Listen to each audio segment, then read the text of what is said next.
worked very closely. They were working hand in hand as brothers, as they're saying, to liberate Kursk. I think sometimes people think of this too literally, that Russia is going to go full force militarily in for Iran if there's a war. What do you make of that Kursk situation where reports, Russia was not commenting on it all the way up until victory? And then they confirm what the Western media was so hysterically going mad about. Western media was portraying that, oh my God, the Russian military is so weak, they're having to have 10,000 North Koreans come to save them. That was the Western media narrative. That was a lie.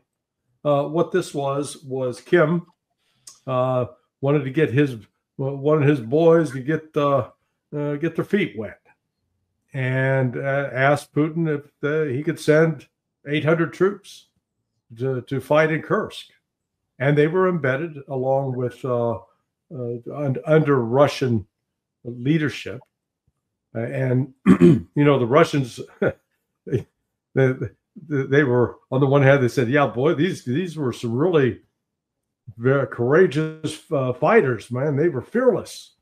But then the Russians were also saying at the same time, and they were a little bit reckless too.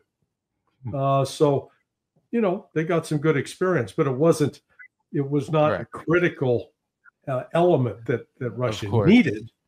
But Russia had signed a defense pact with Korea, and so with North Korea. So North Korea was saying, "Hey, we don't want to just be the takers. We're going to be the givers. Here, let us." They get something out of this by getting these guys, instead of doing a military exercise, they get thrown into the real deal. And this is it's not like that. It's not like that's the first time the Russians have ever worked with the North Koreans. Yeah, exactly. So I mean, it was entirely the intelligence community, the Western intelligence, tried to paint this as another indicator of Russian weakness, and that kind of malevolent analysis is dangerous for us, because it fails to allow us to appreciate what's actually happening on the ground there. I think it was a direct reaction of our stiff arming in South Koreans, because they didn't want to do it, to ship, I think it was 500,000 artillery rounds to Ukraine. Mm-hmm. That Putin decided to get a lot closer to North Korea. I mean, we caused that, I think. Yeah, that's a good point.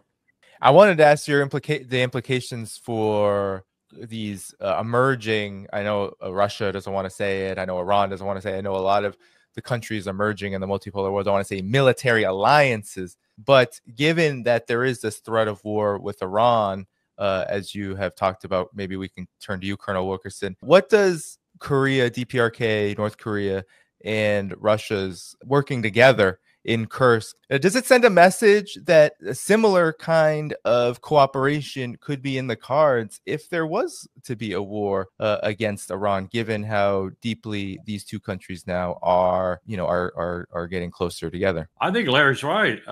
If I read, and I haven't read the English translation of the Farsi Russian, but I've read enough reports on it to where I think I understand the fundamental nature of the security agreement between Tehran and Moscow. And it is, if they are blatantly attacked, not in all circumstances, but if they are blatantly attacked, which I think Russia would interpret the U.S. bombing campaign against Iran to be a blatant attack, then Russia will come to their aid. And I don't doubt it for a moment that they would. Now, what that aid would constitute, I don't know. But I know there's a new equipment training team on the ground right now in Iran. It's been there for about 6 weeks now. And it's training them in the latest fighter aircraft that Russia has given them. It's probably going to put a squadron up in the air here very shortly. And I understand there are a couple more squadrons coming behind that. So, and we already know about S-400s and things like that are probably integrated into the Iranian air defense system now.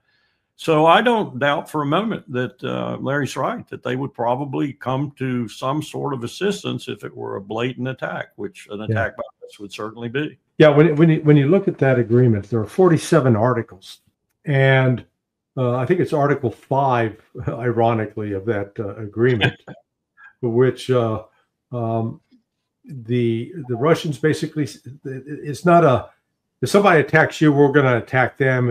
It's not that kind of language, but it's language saying that that basically if Iran is attacked and it's a violation of Article 51 of the UN Charter, then Russia will basically be there to defend and support Iran.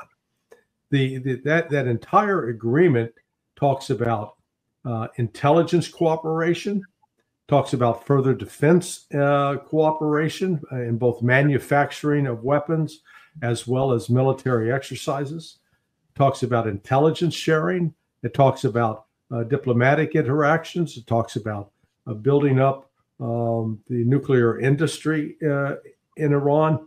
And it's only in the very last part that you finally understand the reason for this. It is to create bring to fruition the north-south corridor. So from Russia's standpoint, creating this corridor, which will run from the Arabian Sea in the south, all the way north through Tehran, up through Azerbaijan, the Caspian Sea, into Russia, going all the way to St. Petersburg. So what they're doing is it's going to be a combination of maritime and railroad transportation to and from the seaports that are in St. Petersburg and then the Bandar Abbas down in southern Iran.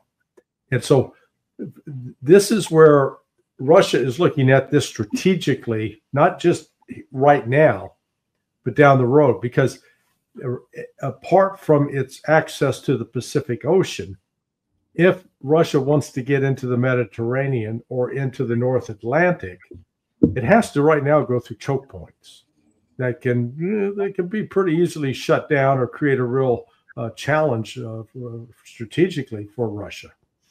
And so creating this lane where they'll have another economic supply route firmly in place with Iran is why I think they made this decision back in 2018 to start this route. Because if you recall, it was in 2015 that Russia and China joined up with the West to sanction Iran. Then about 2-3 years later, and I think this was partly a result as Russia watched these continuing NATO exercises that were growing in intensity, and they knew that they were the enemy and they were the target of these exercises. They then started the plans for the first joint China, Russia, Iran naval military exercises took place in March of 2019. Now that thing is Colonel Wilkerson knows the planning process for those kinds of exercises start 12 months, 18 months out. So there was something that happened in mid-2017 that led Russia to say, we need to work on solidifying a relationship with Iran. And I would argue that one of the reasons Iran did not retaliate militarily after the October 27 attack by Israel was not because they were afraid, not because they were weakened. They were in the final negotiations with Russia on this comprehensive security agreement. And Russia recognized the last thing they wanted was to tip off a major war in the region. They want to secure that line of communication.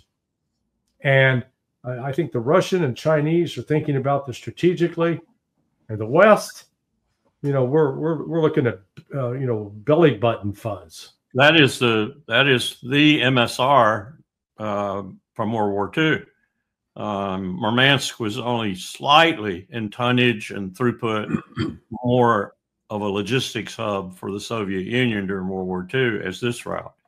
And we started working on this route with the British well before the war started for us, because we knew that we were going to get into that war, and we knew we were going to have to supply the Soviet Union. We knew Hitler was going to attack the Soviet Union eventually. Churchill knew it. Roosevelt knew it. So we started working on that route. We put about 800,000 wheeled vehicles up that route during the course of the war. And many historians will tell you that Stalingrad could never have stood unless that supply route had been there. Well, they're just reviving it. They have some experience with it. And you also have to look at the Chinese railroads that are making their way towards Iran, making their way towards the center part of Central Asia, and even making their way. I understand the 16-hour one was going to debouch in Ukraine, and the war there has caused that to stop construction on that railroad. But all of this is going on because the East is becoming the power center of the world, not only the population center of the world, with 4 out of 5 of every human beings on the planet.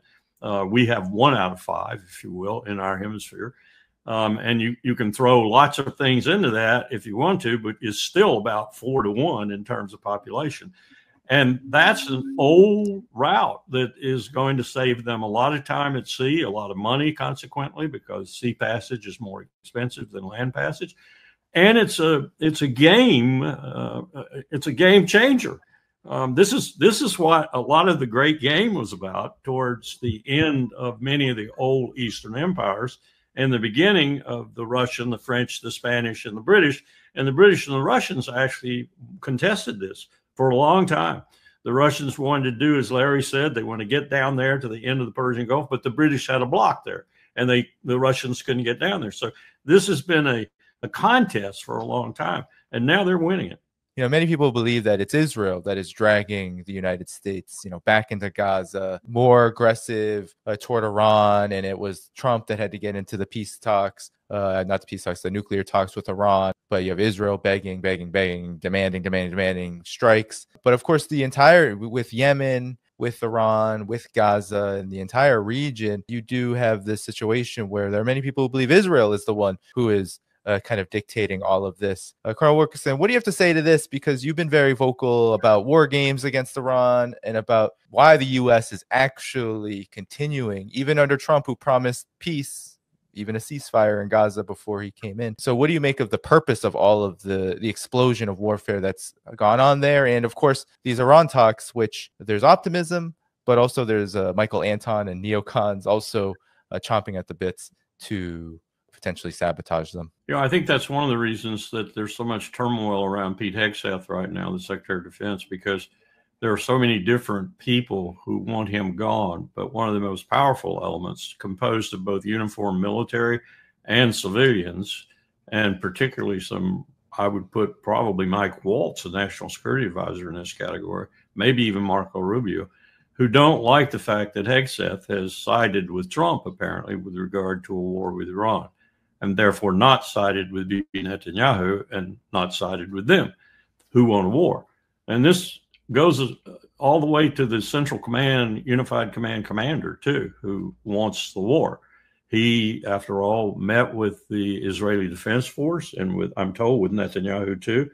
And they did some extensive planning on a combined strike against Iran, combined Israel and the U.S. He's only got a few months, I think, left in the job, and he wants a war before he's gone so he can write his book, My American Journey, and make lots of money. I mean, I could only assume that, but this is the way these people think these days.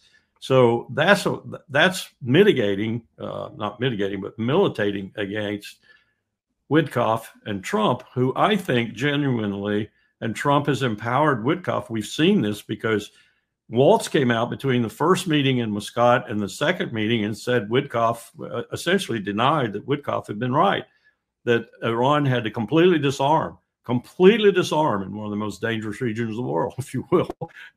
And that was not what Witkoff had told the Iranians, as little conversation as he had directly with them in Muscat.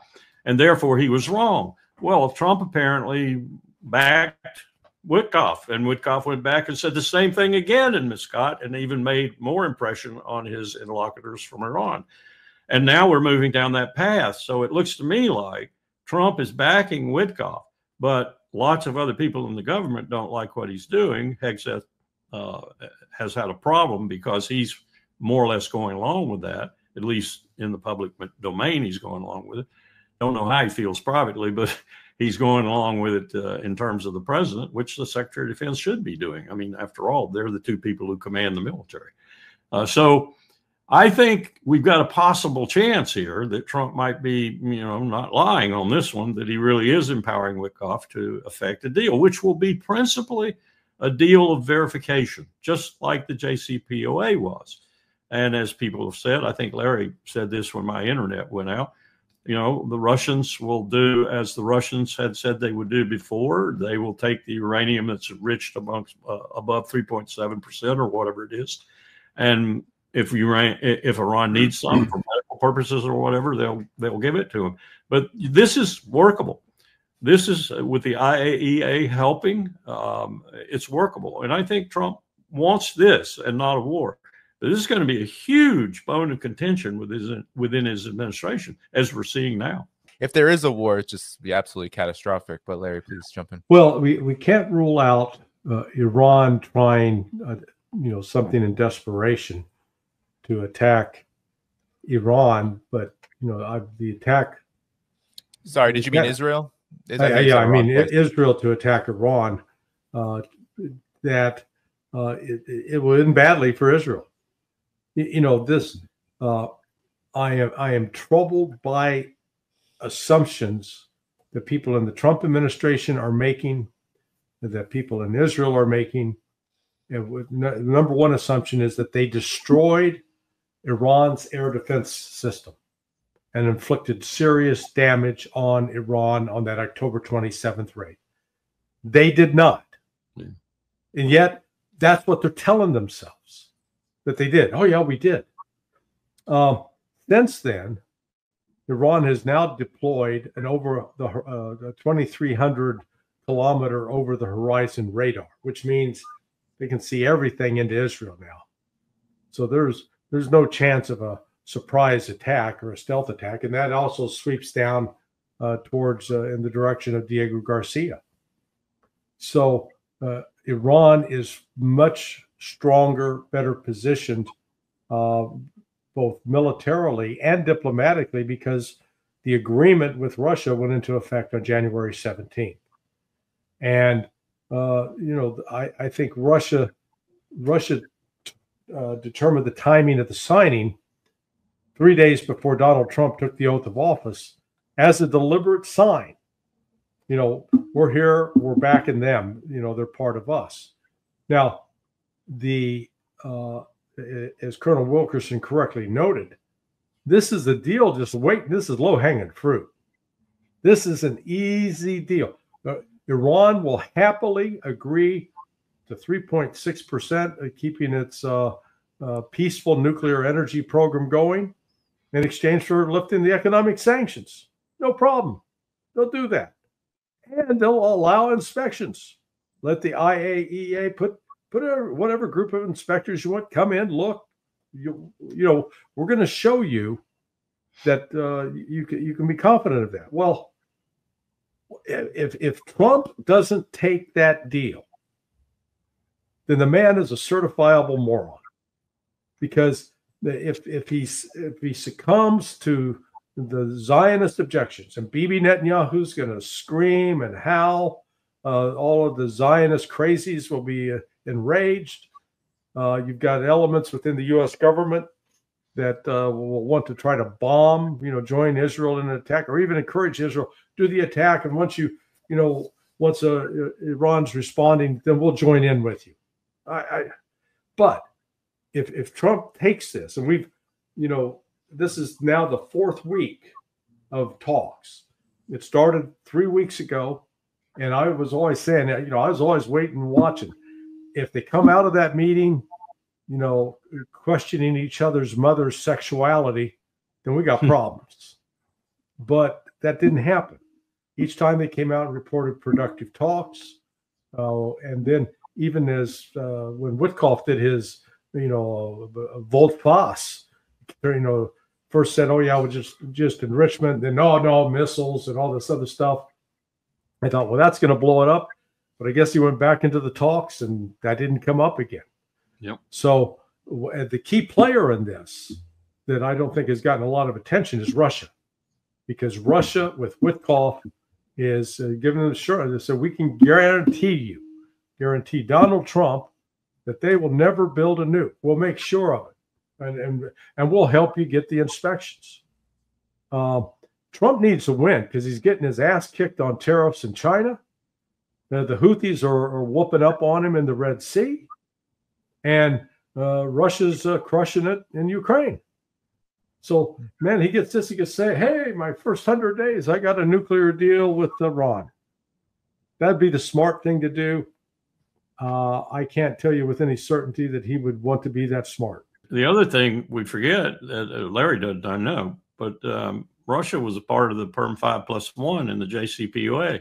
Right. And they were as concerned at that time about Iran as anybody else in the group. And that concern hasn't gone away, even with a security agreement and everything else. And they would be willing, I think, as Larry said, to be sort of an overseer from that perspective. Maybe a little more friendly overseer now, but nonetheless, an overseer, and to make sure that things are copacetic there. Yeah, and I think a big theme of all of this has been Russia and China too coming together with Iran to prevent the war. They don't want to see an escalation or proliferation of war, and they've actually been, from my view, I see them operating almost first and foremost as the leaders of this, and then the United States coming in. Even though it looks on the surface that, you know, Trump's bluster, war threats, all of that are what is driving all of this. But it seems to be that this process, Iran is with Russia and China, and then they're going, and the process is then being mediated.